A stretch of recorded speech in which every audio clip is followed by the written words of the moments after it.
Hi there, it's Denise Eckert, and I love coming on here and sharing different ideas and techniques to help you create a happier lifestyle. And today I've got Amy Schadt, and she's the creator of Radical Embodiment Method. She's a coach, a dancer, and educator who helps women break free from stress, perfectionism, and self-doubt, and reconnect with confidence, joy, and the freedom to live life on their own terms. Welcome, Amy. Hi, everybody. I'm happy to be here today. So, what inspired you to do this type of work, Amy? It just happened one thing after another. So I was a dancer and then I became a dance teacher. And then I was teaching. And of course, the new directors came in and I got fired, which is not fired, but a lot of my programs went away. So I was like, okay, now I'm here. So what's next for me? And what was next for me was, of course, coaching instead of teaching, becoming a coach. So I went ahead and got my certification. And then I started my business, and yeah, so then I integrated my dance, my movement dance, with my meditation and my coaching, and I put it all together into the radical embodiment method. Okay, so you work with women that tend to have a little stress in their lives. Can we talk about stress and the struggles that you see women having with stress?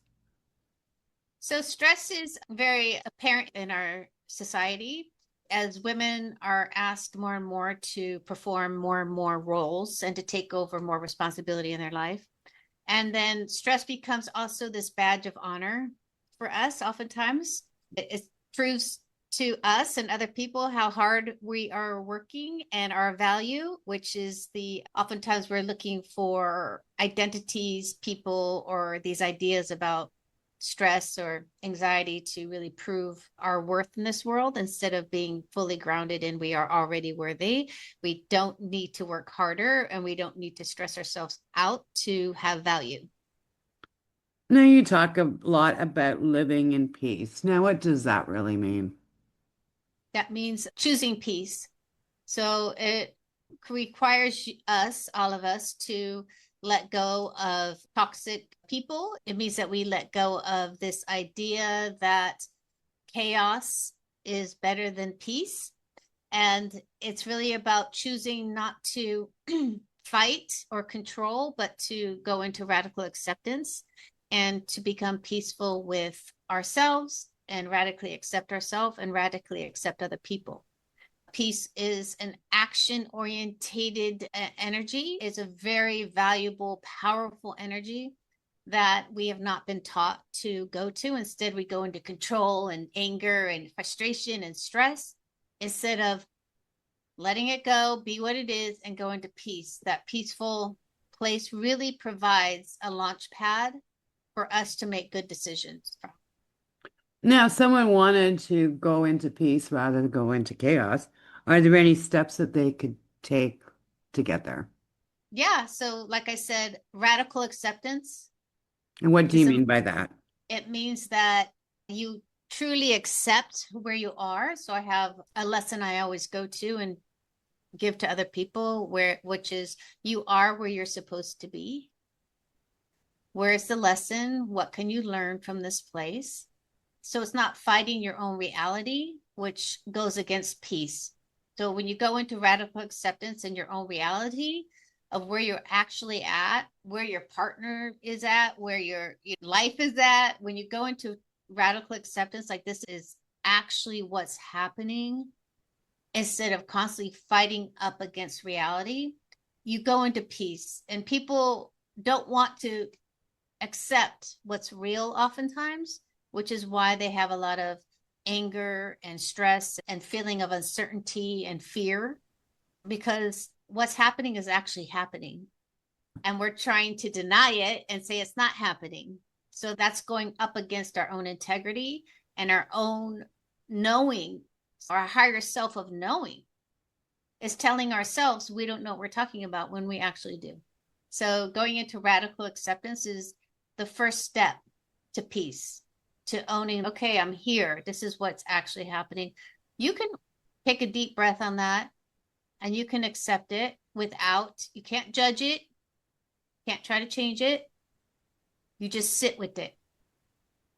And we all will come to this, you will all come to understand like this, it is a peaceful place to be.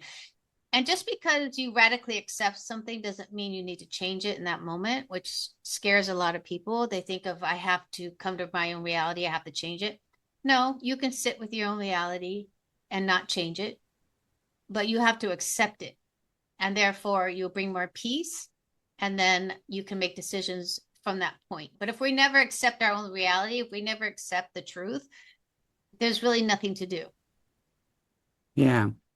Now, once we accept the truth of where we are and just say we're not happy with where we are, what are the steps we can do after that? That doesn't stress us out. Yeah, so we can all then, there's many different ways you can go about it. You can journal about it. You can talk to a coach, or you can talk to a therapist. You can meditate on it. You can self-reflect. Well, what do I want? What do I believe I want? You can go into creating a vision about what you want differently, whether it's your relationship, your job, your relationship with your kids, your husband, your partner, whoever.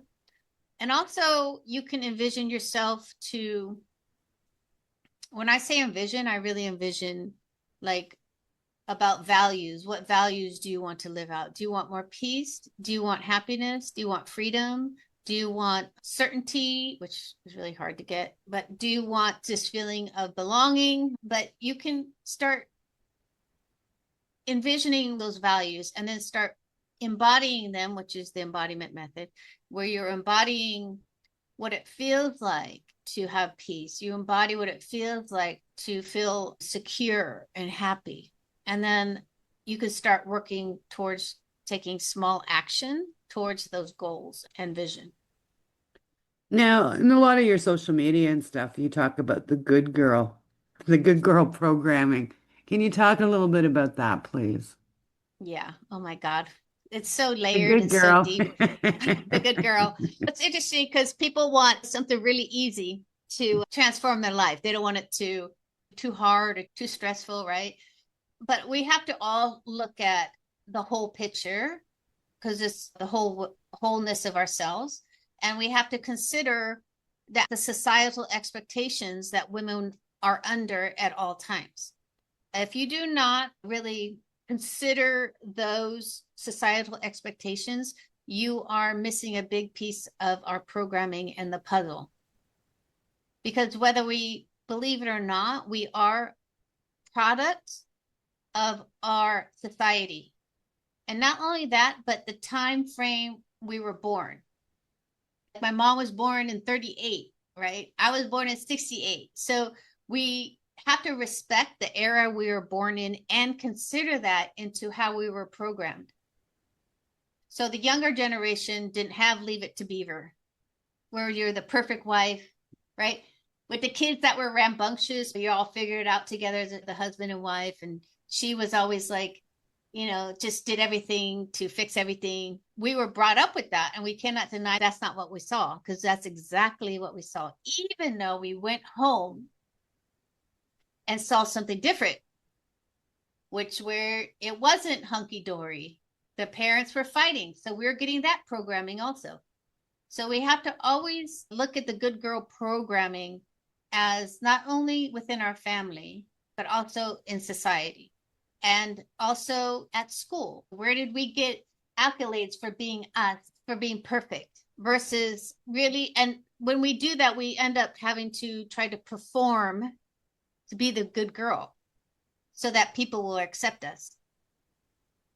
And so it takes a lot of deprogramming to say, I don't care if you're upset with me. I don't care if I'm not perfect. I don't care if I'm not going to follow your rules, because that doesn't align with who I am and what I want. And we have to let go of all that programming to get to what we truly desire and want, right? Because it's always burning inside of us. We always have these things come up in our mind and our body. I don't want to do that, even though we do it. So we look good. We're the best parent. We're the good wife. We're this, that. But so it's a lot of work to get to those spaces of I'm valuable as is. I don't need to be a good girl to really shine in my life. I get to be who I am. I don't care if I don't fit into someone's mold about what the perfect wife is, what the perfect mother is, what the perfect this and that. And so it is a journey into self where we get to meet ourselves and learn about ourselves and love ourselves and accept ourselves. And if we are trying to always do something for someone else and be perfect for them and do the right thing for them, then we never put our focus inward on ourselves. And therefore, we'll always be uncertain and always be struggling because we can't even hear and honor our own voice. And that's a big thing. Like, I know I was born in 64, and yeah, I had the June Cleaver Yeah, household. I know. So I can relate. Now, if we recognize that this is what we don't want or we need to change that, are there any practices that we can do, like any certain journaling prompts that we can resort to? Yeah. First and foremost, you could write, who am I without, and then you could put your being head of PTA, being a mother, being a wife. Who am I without being a dancer, an artist? Who am I? Right? Who am I without this trauma? I asked someone that. Who are you without your trauma? And she said, I'm dead. I'm nobody. I don't even know. It's So sad. we all get to ask ourselves, who am I without this and this? That's where you can do that. You can also get into, I do a lot of chakra clearing, and I do believe in Mother God, like a universal God. And so you can hook up to whoever you believe in, God, Mother God, lowercase God, universe. Let that pure love flow into you and just accept love. That could be a good, beautiful exercise to receive pure love without having to perform or do anything for it, but to receive it. You can journal, and journaling oftentimes is just like exercise or dance, is a release. So sometimes we don't ever confront the issue because we're constantly in release mode, even though we're not stopping it in its tracks, the pattern we want to change. So we'll always come back to it. So sometimes with my clients, I limit the amount of journaling so it can sit inside of them and they can feel the pain of it, or feel the upset of it, or feel the disgruntledness of it, which oftentimes, as you probably know, is that we need to feel enough pain in our life to make changes oftentimes if we don't feel that inner pain enough, that we will stay where we're at.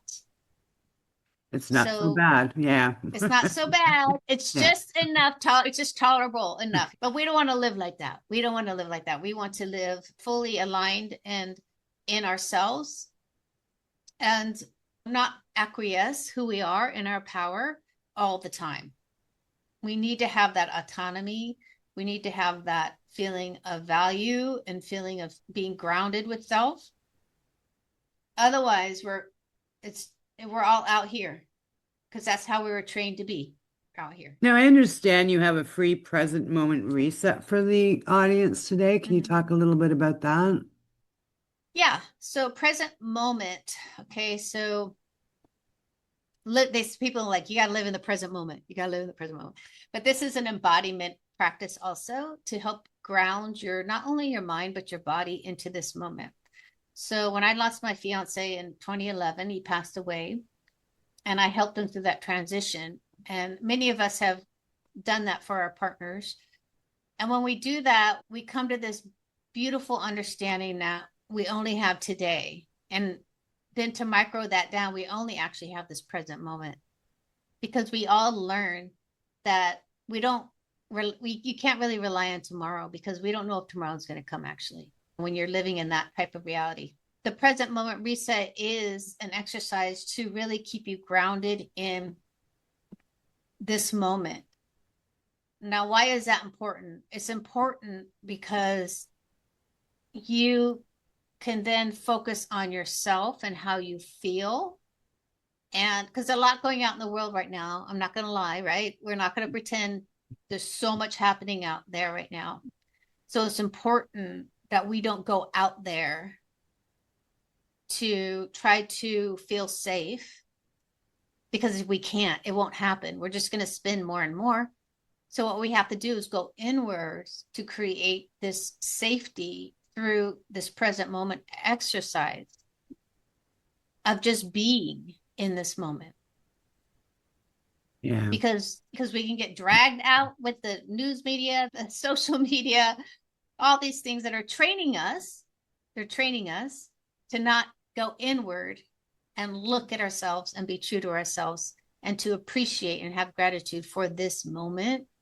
They're constantly trying to push us either in the past or in the future, both which are anxiety. Regret is in the past and anxiety is in the future. So staying present in the moment really calms your nervous system. So a lot of my work is how to increase the capacity that you can hold in your life, because life happens, stress happens, all these things happen. We can't stop life from happening, but we can definitely increase our capacity to hold and to process stress, anger, tension, fear, anxiety. We can definitely increase our capacity to see a problem and fix the problem. Come face to face with the problem and deal with the problem instead of running away from the problem. So we all have that capacity. So my work is really about expanding your capacity as life is coming at you. Well, that sounds amazing. So we're going to be wrapping this up, Amy. So what are your final words of wisdom to the audience today? Yes, audience. Yeah, I'm just going to say you are where you're supposed to be.